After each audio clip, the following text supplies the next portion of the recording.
Event పెద్దకి సంబంధించి అన్ని ఏర్పాట్లు జరుగుతూ ఉన్నాయి. ఈ నేపథ్యంలోని భద్రత పరంగా పోలీస్ డిపార్ట్మెంట్ ఎలాంటి చర్యలు తీసుకోబోతుంది? దీనిపై మనతో మాట్లాడడానికి విజయవాడ సెంట్రల్ ఏసీపీ దామోదర్ గారు ఉన్నారు. చాలా పెద్ద ఈవెంట్ సార్, ఎలా ఏర్పాట్లు చేయబోతున్నారు? క్రౌడ్ సంబంధించి రావటం కావచ్చు, వివిపి ఎంట్రీ కావచ్చు, ఎలా ఉండబోతుంది? మనకి నెంబర్ ఆఫ్ ఈవెంట్స్ 2047 ఈవెంట్ చేశారండి. అదేవిధంగా మన ఈ బ్లడ్ డొనేషన్ క్యాంపు కూడా చేసాము.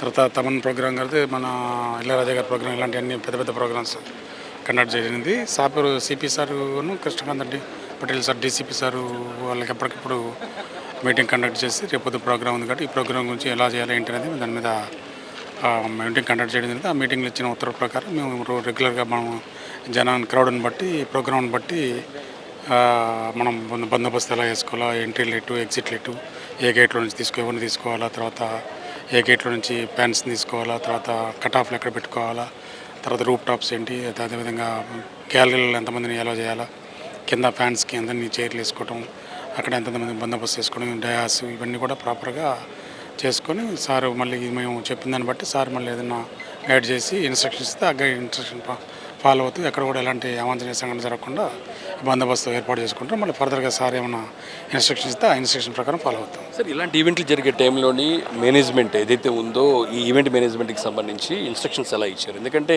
పాసులు ఉన్నదానికంటే ఎక్కువగా ఇచ్చినా సరే క్రౌడ్ భారీగా వస్తుందో కొంత ఇబ్బందులు పడే అవకాశం ఉంది. ఎలాంటి ఇన్స్ట్రక్షన్స్ మీరు ఈవెంట్ మేనేజ్మెంట్ వారికి ఇవ్వడం జరిగింది?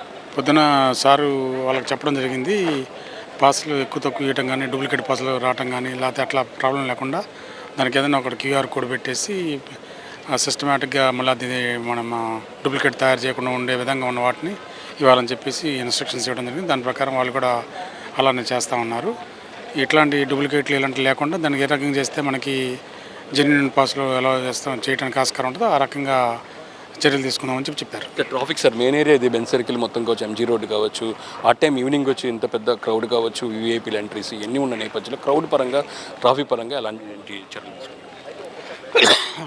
ట్రాఫిక్ పరంగా అంటే సార్ మన ట్రాఫిక్ ఆఫీసర్స్ ఉన్నారు, ట్రాఫిక్ డీసీపీ మేడం గారు ఉన్నారు. సార్ వాళ్ళకు కూడా ఏ రకంగా చర్యలు తీసుకోవాలని చెప్పారు. దాని ప్రకారం మనకి ఇంతకుముందు కూడా చాలాసార్లు కండక్ట్ చేశారు కాబట్టి మనం ఎక్కడ కూడా ఫేస్ చేయలేదు అలాంటి ప్రాబ్లమ్స్. ఇప్పుడు కూడా అట్లే ఇన్స్ట్రక్షన్ ప్రకారం ఫాలో అవుతే మనకేం ప్రాబ్లం ఉండదు. ఒకవేళ సిచ్యువేషన్ బట్టి ఏదైనా ఒకటి రెండు చోట్ల ఏదైనా 5 నిమిషాలు 3 నిమిషాలు 2 నిమిషాలు డైవర్ట్ చేసుకోవాలంటే ట్రాఫిక్ వాళ్ళు సార్ చెప్పిన దాని మీద డైవర్ట్ చేసుకుంటారు. Thank you sir. ఖచ్చితంగా బిగ్గెస్ట్ ఈవెంట్కి సంబంధించిన పెద్దకి సంబంధించి అన్ని ఏర్పాట్లు చేస్తున్నాం. పోలీస్ పరంగా అన్ని చర్యలు తీసుకున్నట్లుగా ఏసీపీ దామోదర్ చెప్తున్నారు.